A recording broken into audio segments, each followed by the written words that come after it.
What's up, everybody? Welcome to neonmushroom. Welcome back if you've been here before.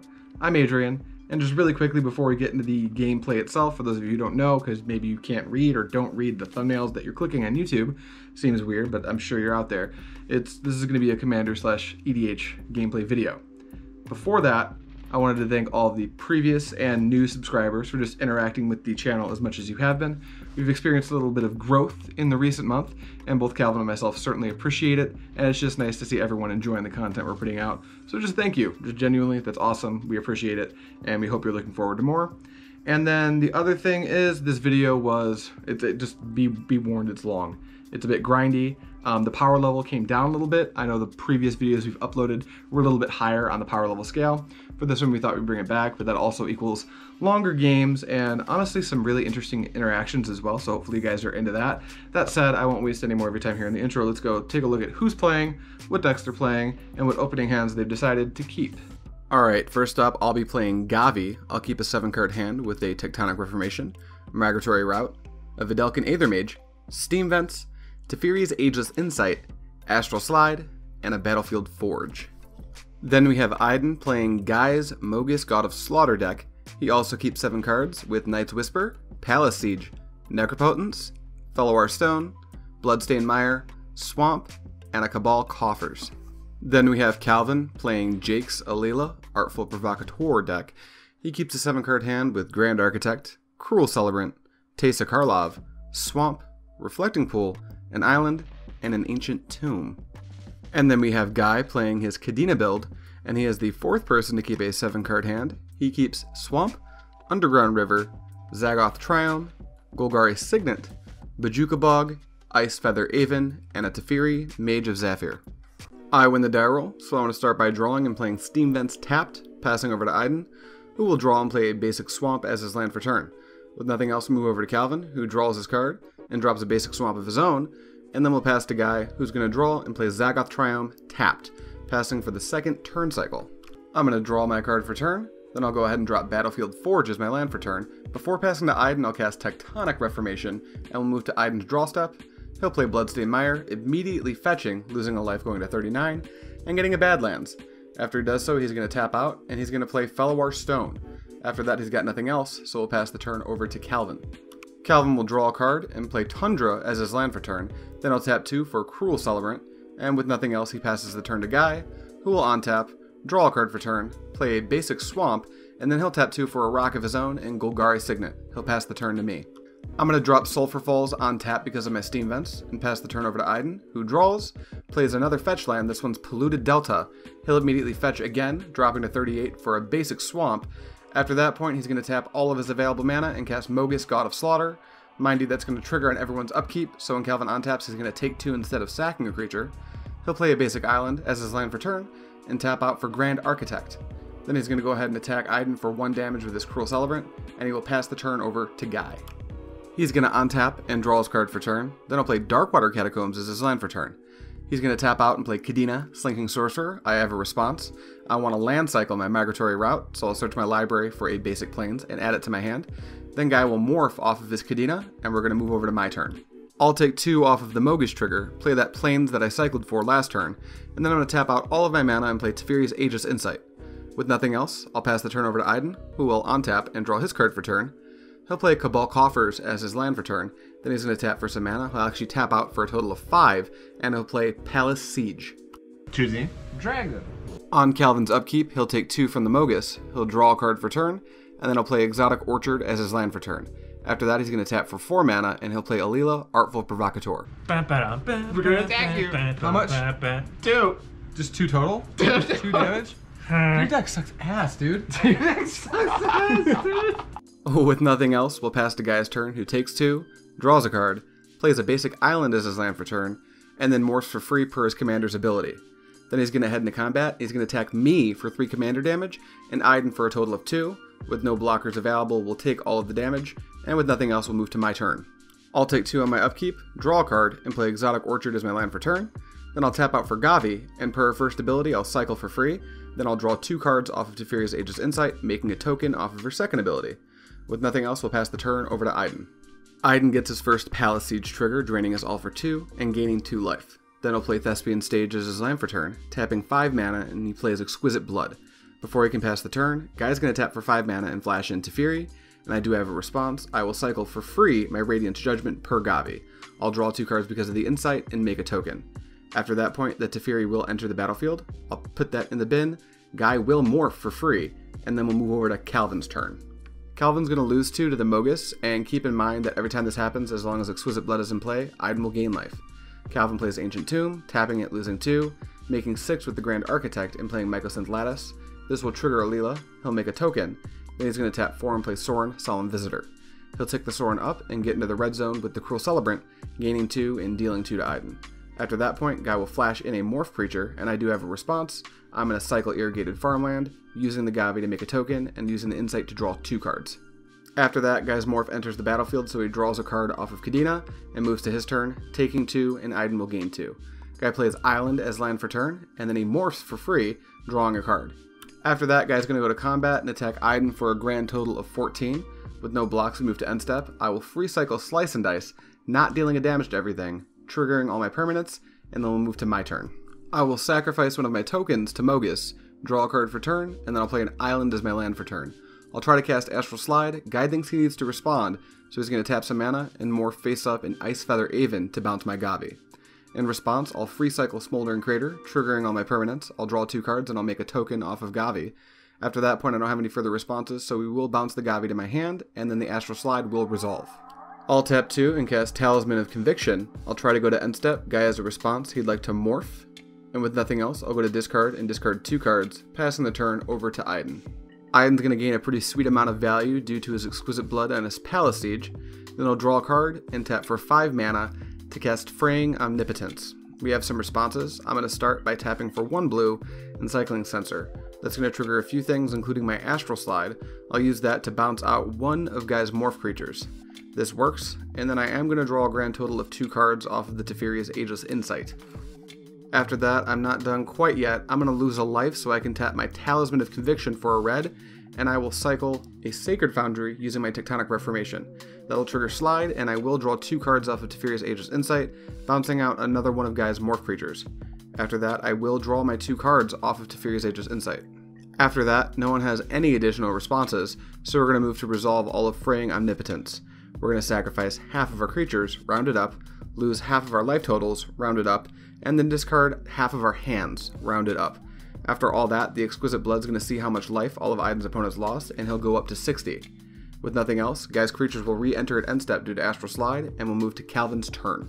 Calvin will untap and take 2 to the Mogis, giving Ajdin 2 life, and draw a card. Then I'll tick Sorin up, and he's going to get right into the red zone with both of his creatures for a total of 5 damage. He does have lifelink, so this brings Calvin up to 20. With nothing else, on his end step, Guy's going to flip up Dem Protector.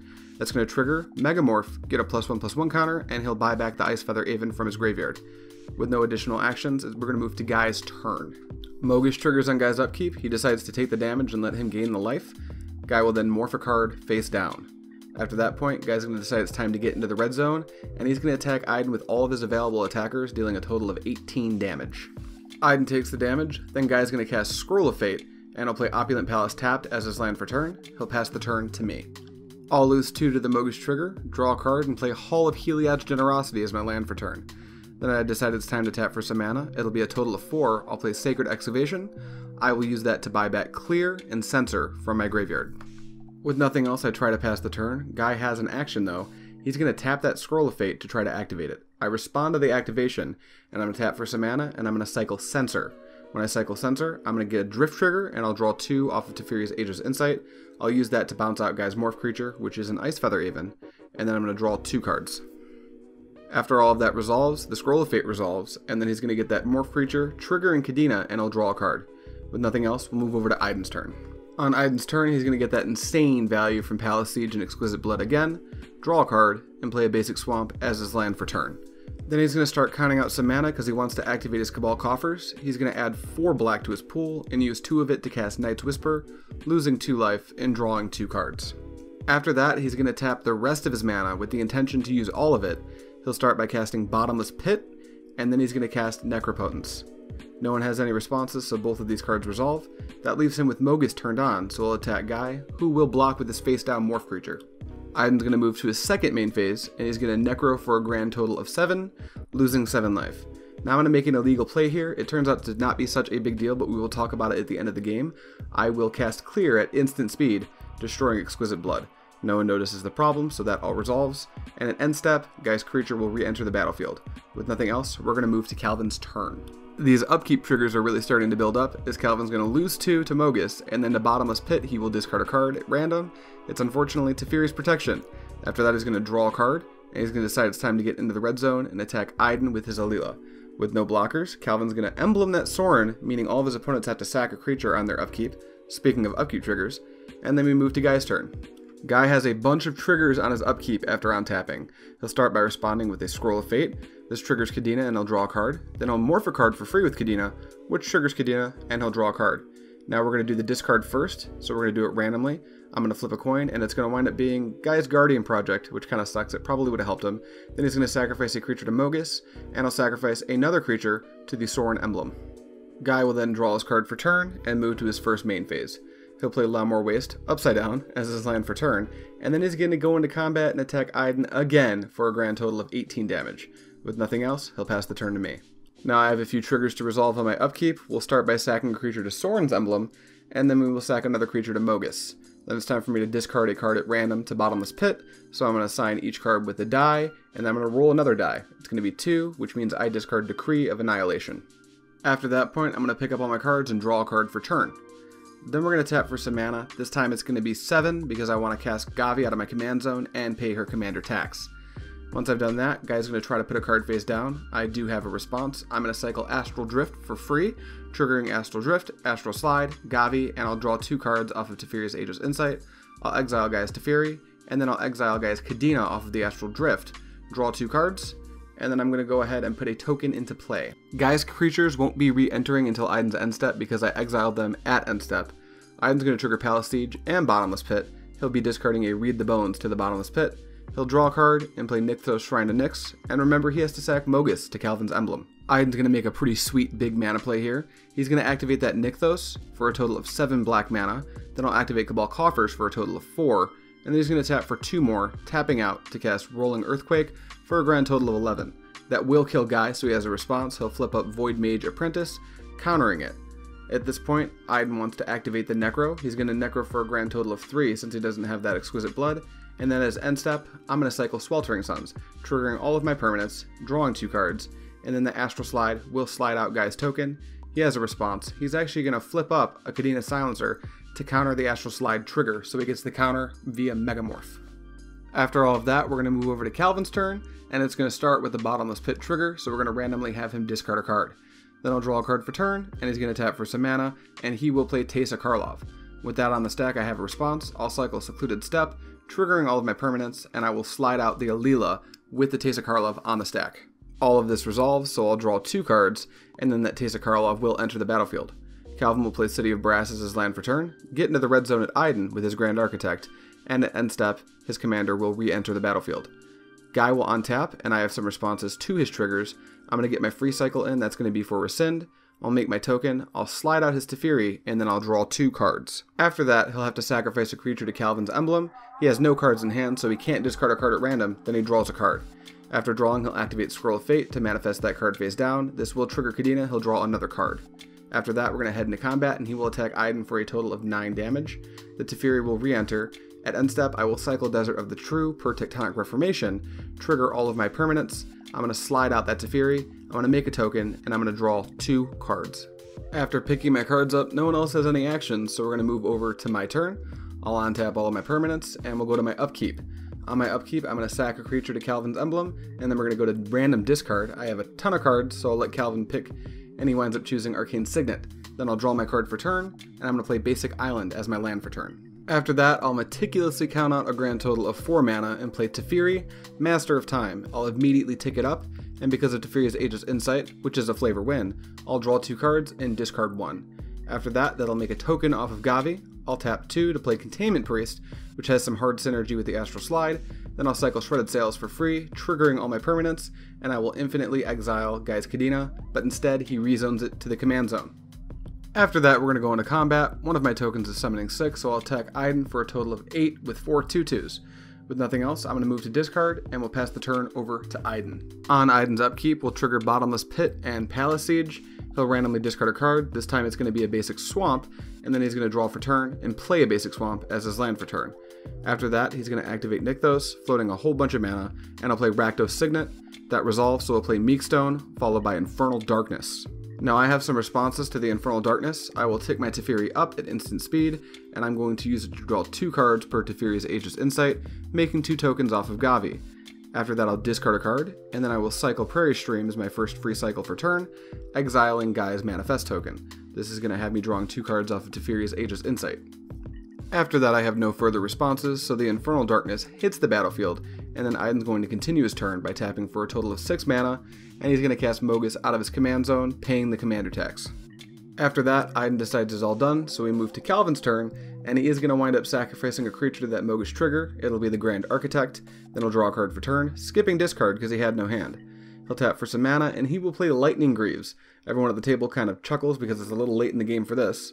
That will trigger his Alela. He'll try to equip Alela with Lightning Greaves. I have a response. I'm going to cycle Raguran Triome for free, triggering all of my permanents, and I will slide out his Alela. He will rezone her so she doesn't remain infinitely exiled thanks to the Containment Priest. After I draw my 2 cards and he finishes rezoning his Alela, he wants to try to equip those Lightning Greaves to the token. This time I let it happen, and he's going to attack me for 1, and it is going to have lifelink and vigilance thanks to the Teysa Karlov. At his end step, I will tick up Teferi, drawing 2 cards per the insight and discarding a card. After that, we'll move to Guy's turn. On Guy's upkeep, he's going to activate Scroll of Fate. I have a response. I'm going to cycle Nimble Obstructionist, stifling the ability.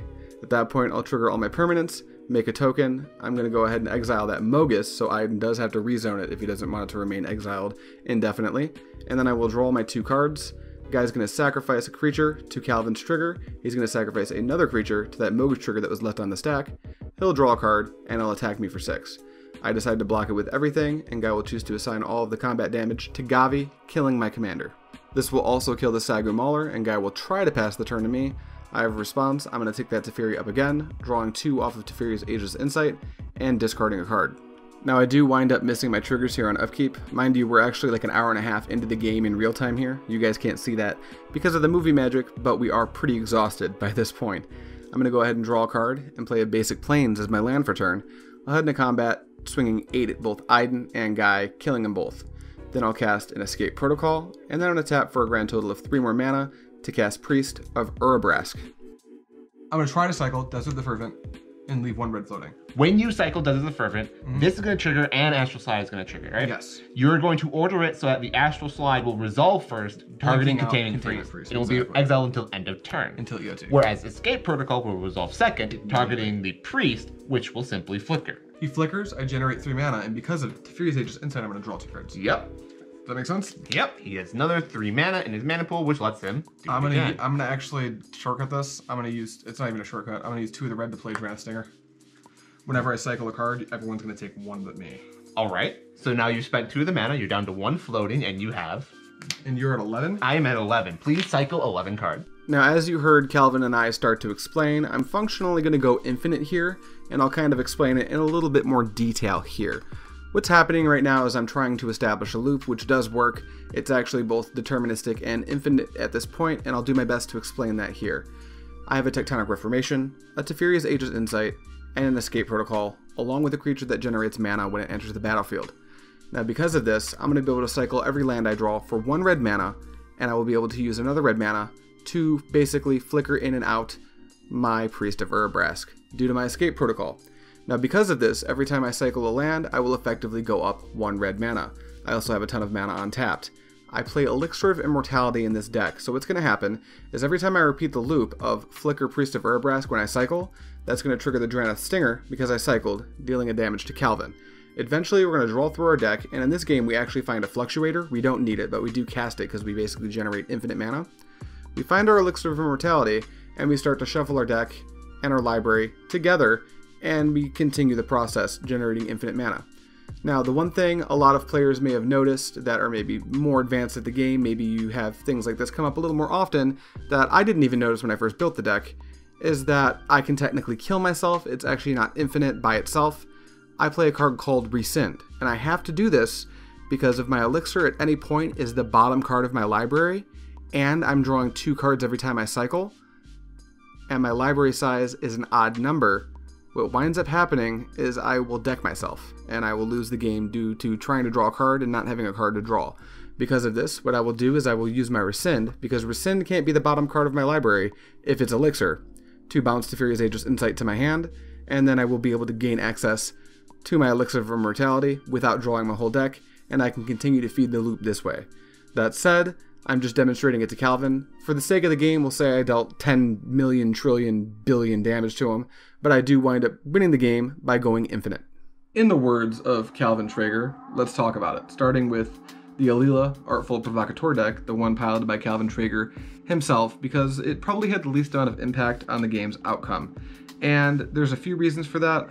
Mostly, it's probably that Calvin isn't the architect of this deck and didn't understand some of the deck building decisions that went into making the deck. He didn't really understand what the Tesa was for or the Mycosynth Lattice, I don't think. He was just kind of playing the spells as he got them, but he only breezed through the deck and didn't really understand the reason a lot of the cards were put in there, which I think was a big detriment to his game plan in the game itself. He did use his mana pretty effectively throughout the game, casting his Cruel Celebrant into his Grand Architect, which I know seems very weird, but Grand Architect actually synergizes pretty hard with a lot of the artifacts the deck can drop. There is an artifact sub-theme, and I'm not exactly sure what it's playing towards. I do need to look at the list, but we have another Alela list that's going to be showing up on the channel much more often because I think that Calvin is the person who was the architect of the deck, I guess. But that's really all there is to say about Calvin. He was able to keep his life total pretty high thanks to lifelink through Soren and his commander alike, and he was able to pressure Ajdin along with Guy. Guy and Calvin both pressured Ajdin, which is why Ajdin did not win the game.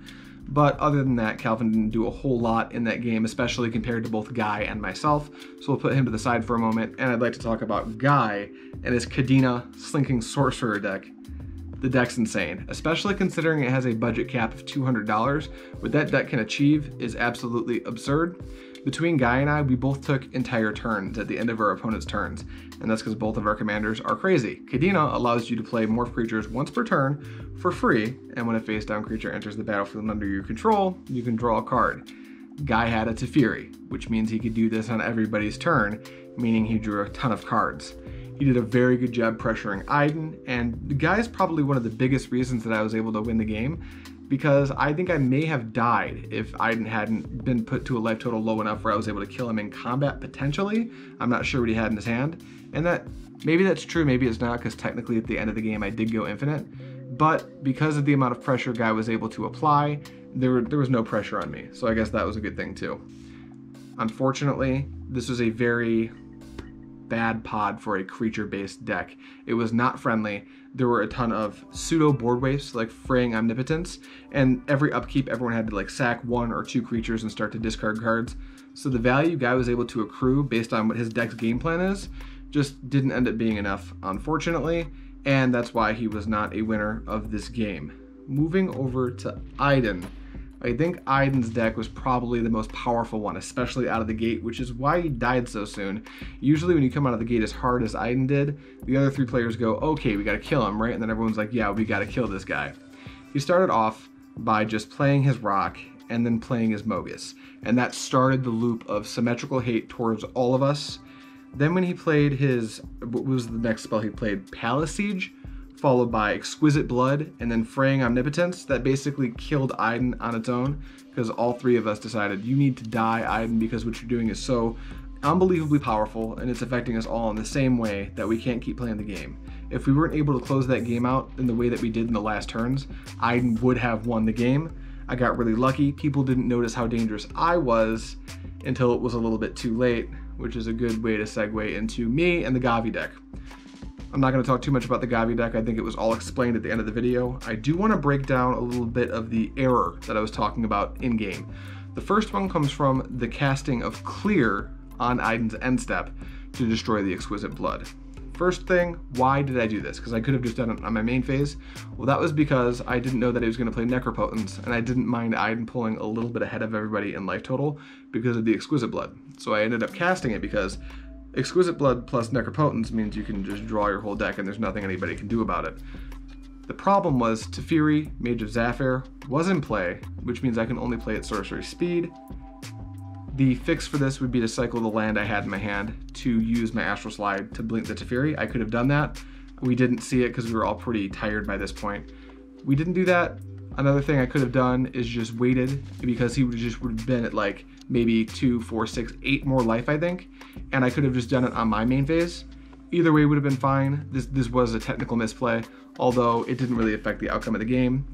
And towards the end of the game, I did miss those upkeep triggers, but it doesn't matter what happened. I could have just sacked my Containment Priest or taken the damage.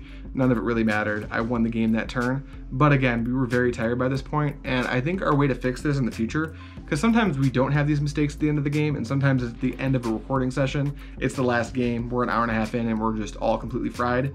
The fix might be to have a 5th person there to kind of track life totals and just make sure everything's going according to plan.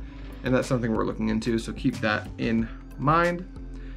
Barring all the errors, the Gavi deck did exactly what I wanted it to do. It went into the late game, playing these enchantments as the game went, and basically creating this state of being where I'm able to go infinite, using the loop I explained at the end of the gameplay video itself. Again, I'd like to do a video all about this deck because I'm actually quite proud of the way I constructed it. But and there's also some cool cards in there like Wild Research that not many people have heard of, and if you haven't heard of that card, you should definitely check it out, especially if you want to build a Gavi deck, because it fits in there like a glove or a shoe or whatever you want to fit into a thing. That's all I have for you guys today. Another really quick thing, this is if you've made it this far into the video, Mr. Commenter, I see you. We saw your comment. We know you're on day 2. This would make day 3. I wonder if you'll comment that this is day 3 of commenting until Calvin puts a tiger in his backdrop. But I just happen to have a stuffed tiger. I got this when I was like 1 year old, so it's like 26. And I'll be bringing it to Calvin's, aka the studio, probably tomorrow night. That's all I have for you guys today. Thank you so much for watching. As always, I'll see you next time.